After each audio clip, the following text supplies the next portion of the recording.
নমস্কাৰ আপোনালোক সকলোকে মোৰ ইউটিউব চেনেল ডিপি ইনফো ইনগাইডৰ এই গুৰুত্বপূৰ্ণ ভিডিঅ'টোলৈ স্বাগতম জনাইছোঁ। ছাত্ৰসকল বিদ্যালয়ত উপস্থিত হোৱাৰ নিৰ্দিষ্ট সময়ৰ পাছত বিদ্যালয়ত উপস্থিত হ'লে সেই দিনটোৰ বাবে অনুপস্থিত হিচাপে গণ্য কৰা হ'ব। এই সন্দৰ্ভত এটা অত্যন্ত গুৰুত্বপূৰ্ণ নিৰ্দেশনা জাৰি কৰা হৈছে অসমৰ এখন বিশেষ জিলাৰ ক্ষেত্ৰত। গতিকে এই ভিডিঅ'টোত সেই গুৰুত্বপূৰ্ণ নিৰ্দেশনাটোৰ ইনফৰমেশ্যনখিনি অতি চমুকৈ জনাবলৈ চেষ্টা কৰিম। আশা কৰিছোঁ আপোনালোকে ভিডিঅ'টো শেষলৈকে চাই ইনফৰমেশ্যনখিনি ভালদৰে জানি ল'ব। লগতে ভিডিঅ'টো প্ৰতিগৰাকী শিক্ষক বন্ধু বান্ধৱীৰ লগত শ্বেয়াৰ কৰিব যাতে সকলোৱে এই বিষয়ে জ্ঞাত হ'ব পাৰে। তেনেহ'লে আহকচোন ভিডিঅ'টোৰ মূল কথাখিনিলৈ আগবাঢ়োঁ।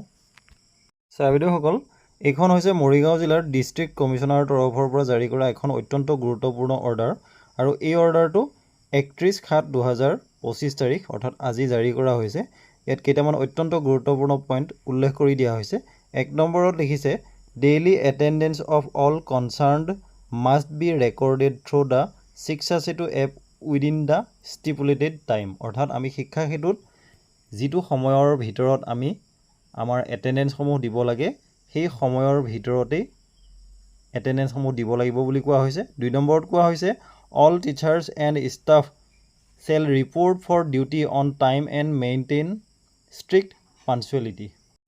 সকলো শিক্ষক আৰু অন্যান্য ষ্টাফ সকলোৱে নিৰ্দিষ্ট সময়ত নিজৰ ডিউটিত উপস্থিত হ'ব লাগিব, ৰিপৰ্ট কৰিব লাগিব আৰু তেওঁলোকে ষ্ট্ৰিক্টলি যি পাঞ্চুৱেলিটি সেই পাঞ্চুৱেলিটি মেইনটেইন কৰিব পাৰিব লাগিব। 3 নম্বৰত কোৱা হৈছে any staff found reporting after 8:30 AM shall be treated as absent for the day. কোৱা হৈছে যে যদি কোনো ষ্টাফে 8:30ৰ পাছত নিজৰ ডিউটিত ৰিপৰ্ট কৰাৰ কথাটো বিভাগৰ দৃষ্টিগোচৰ হয় তেনেহ'লে তেওঁক সেই দিনটোৰ বাবে অনুপস্থিত বুলি গণ্য কৰা হ'ব।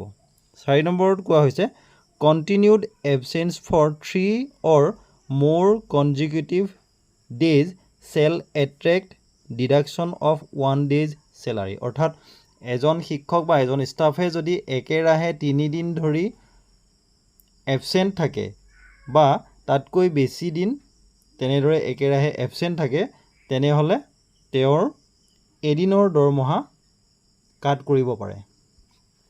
ইয়াৰ পাছত কোৱা হৈছে শিক্ষা সেতু এপৰ জৰিয়তেই সকলো ধৰণৰ এটেণ্ডেঞ্চ ৰিপৰ্টিং মনিটৰিং এই কামসমূহ কৰা হ'ব আৰু যদিহে এই আদেশখিনি কোনোবাই অমান্য কৰা বিভাগৰ দৃষ্টিগোচৰ হয় তেনেহ'লে চিৰিয়াছ আৰু ডিচিপ্লিনেৰী একশ্যন গ্ৰহণ কৰা হ'ব বুলি কোৱা হৈছে। গতিকে ছাত্ৰসকল এই নিৰ্দেশনা পত্ৰখন যদিও মৰিগাঁও জিলাৰ শিক্ষক শিক্ষয়িত্ৰীসকলৰ বাবেহে জাৰি কৰা হৈছে তথাপি এই কথাখিনি আমি শিক্ষক হিচাপে প্ৰতিখন জিলাৰ শিক্ষকসকলে জনা উচিত আৰু এই আদেশখিনি এই নিয়মখিনি আমি প্ৰতিগৰাকী শিক্ষক শিক্ষয়িত্ৰীয়ে মানি চলা উচিত।